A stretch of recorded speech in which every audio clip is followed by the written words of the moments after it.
Hello friends, आज मैं आपको अपना बताने जा रहा हूँ सीए का जर्नी, जो कि स्टार्ट हुआ था 2008 में। मैंने अपनी जर्नी स्टार्ट की आफ्टर ग्रेजुएशन, क्योंकि उस टाइम पे पहले P1 P2 का रूल था। तो ये था कि आफ्टर अगर आपने ग्रेजुएशन कंप्लीट किया तो आप डायरेक्ट P2 अपीयर कर सकते हो। बट जैसे ही मैं 2008 में अपना स्टार्ट किया, ग्रेजुएशन कंप्लीट किया, उस टाइम इंस्टीट्यूट के नॉर्म्स चेंज हो गए, सीपीटी आ गई जो कि कंपलसरी हो गई सबके लिए। फिर हमने अपने सीपीटी दी 2008 में। वो मैंने फर्स्ट अटैम्प्ट में क्लियर कर ली थी और वो काफ़ी अच्छा टाइम था, इसलिए एकदम फटाक से क्लियर भी हो गया।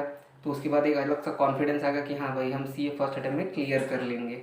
बट जैसे ही हमने सीपीटी क्लियर की, वापस इंस्टीट्यूट के नॉर्म्स चेंज हो गए और वहाँ पर तब था पीसीसी, यानी कि जैसे ही आपका सीपीटी क्लियर होगा आपकी आर्टिकलशिप स्टार्ट हो जाएगी और उसके बाद आपको अपना एग्ज़ाम्स क्लियर करना है। बट पीसीसी से रूल चेंज हो गया 2008 में, आईपीसीसी आ गया, यानी कि आप जब तक आईपीसीसी का फर्स्ट ग्रुप नहीं क्लियर करोगे आपकी आर्टिकलशिप स्टार्ट नहीं होगी। तो फिर हमने चलो रजिस्टर किया और प्रिपरेशन स्टार्ट कर दी। जैसे ही प्रिपरेशन स्टार्ट हुई तो स्टार्टिंग तो बहुत अच्छा लगा कि चलो हाँ हो जाएगा, जिस तरीके के टॉपिक है ऑलमोस्ट ग्रेजुएशन से रिलेटेड ही हैं, तो हो जाएगा फर्स्ट अटैम्प्ट में क्लियर।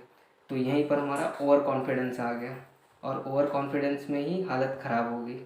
फिर हमने स्टार्ट की, चलो एग्ज़ाम आ गए और एग्ज़ाम में हमने जो टॉपिक था एकदम इजी, जिसमें कि हाँ हम कर लेंगे, इतना ज़्यादा कॉन्फिडेंस था, और उसी टॉपिक ने हमारी नाव डुबा दी। फिर हमने एग्ज़ाम दिए, वो क्लियर नहीं हुआ फर्स्ट अटैम्प्ट में। फिर हमने वापस से ट्राई किया सेकंड अटैम्प्ट में और इस बार सेकंड अटैम्प्ट में अच्छे से क्लियर हो गया ये एग्ज़ाम। फिर ये था कि हाँ चलो एटलीस्ट हो जाएगा फाइनल्स ये क्लियर। फिर हमने फाइनल के लिए जैसे ही अपीयर किया तो उसमें तो जैसे हमने पढ़ा था उससे पूरा ही पूरा अलग हो गया कि एग्ज़ाम तो एकदम अलग ही तरीके से आते हैं। वैसे एग्ज़ाम नहीं आते जैसे कि नॉर्मली सोचते कि हमने पढ़ा है उसी बेस पे आ जाएंगे।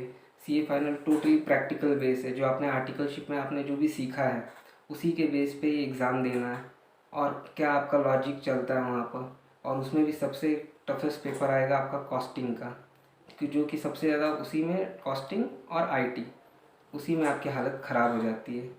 तो ये चीज़ था। तो मेरा एक आपको एक सजेशन ये रहेगा, जो भी आप एग्ज़ाम दोगे सीए फाइनल के या आईपीसीसी के, जो कि अब इंटर सीएमई हो गया है, तो उसमें कैसा है कि जो ग्रुप 1 ग्रुप 2 आप चूज़ करोगे तो आपको चूज़ करना है आप कौन सा ग्रुप जल्दी क्लियर कर सकते हो। उसी बेस पे आप अपना प्रिपरेशन स्टार्ट करो और फिर उसके बाद सेकेंड ग्रुप के लिए ट्राई करो साथ में। और जब आप फर्स्ट टाइम पेपर देने जाओगे तो आप एग्ज़ाम के पहले 1-2 महीने पहले एनालिसिस कर लो कि आप कौन सा ग्रुप ज़्यादा अच्छे से प्रिपेयर हो गया है आपका। उसी बेस पे आप ज़्यादा कॉन्सेंट्रेट रिवीजन के टाइम उस पर करना, ताकि आपका ग्रुप जल्दी क्लियर हो, ना कि टाइम लगे। ठीक है, तो ये इस तरीके से आपको करना है अपनी जर्नी स्टार्ट। पहले तो आप जो भी आप सीपीटी आफ्टर 12th स्टार्ट कर रहे हो तो सीपीटी पे कंसंट्रेट करो। उसके बाद आईपीसीसी जैसे ही आपकी चालू होगी या इंटर सीए स्टार्ट होगा तो उसमें आप स्टार्टिंग में फोकस कर लेना कि आप जैसे जैसे आपके क्लासेस अगर आपने ज्वाइन किए तो क्लासेस में क्या आपको क्राइटेरिया बता रहे हैं, कैसे आपको प्रिपेयर होना है, वो हो जाएगा। उसके बाद आप अपना खुद का भी एनालिसिस करना कि देखना कौन सा ग्रुप आप सबसे पहले क्लियर कर पाओगे, कि क्या टॉपिक आपको फटाक से समझ में आ रहे हैं। तो वो टॉपिक आप देखो, उनका वेटेज देखो, और सबसे पहले वेटेज देख लेना किस किस टॉपिक पे क्या क्या वेटेज है। उस हिसाब से आप स्टार्ट करना अपना प्रिपरेशन।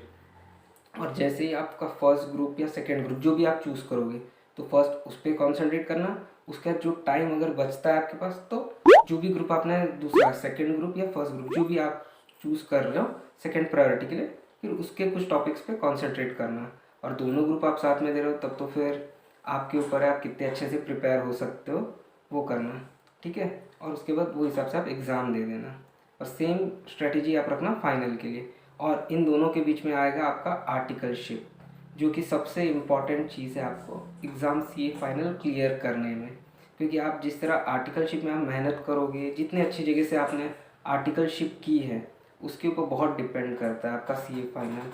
क्योंकि वहाँ पर जैसे आपने अगर आप किसी टैक्स कंसल्टिंग फर्म टाइप है जो सीए फर्म है जो कि मोस्टली टैक्स कंसल्टिंग करते हैं, तो आप वहाँ पर हो और आपने अच्छे से अच्छी कंपनी के भी टैक्स ऑडिट और असेसमेंट अटेंड किए हैं, तो उस बेसिस पे आपको टैक्स के पेपर क्लियर करने में बहुत आसानी आएगी।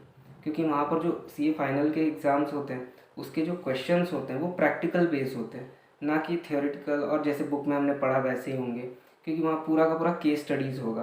उस केस स्टडी के बेस पे आपने जैसे आपने जो चीज़ आर्टिकल्स में प्रैक्टिकली ऑब्जर्व की है, उसी बेस पे आपको एग्ज़ाम देना है और उसी बेस पे आप क्लियर कर पाओगे अपना एग्ज़ाम। उतनी जल्दी आपका एग्ज़ाम क्लियर होगा और ये आफ्टर सीए भी आपको काम आएगा। तो मेरा तो बस यही सजेशन है आपके लिए। Thank you.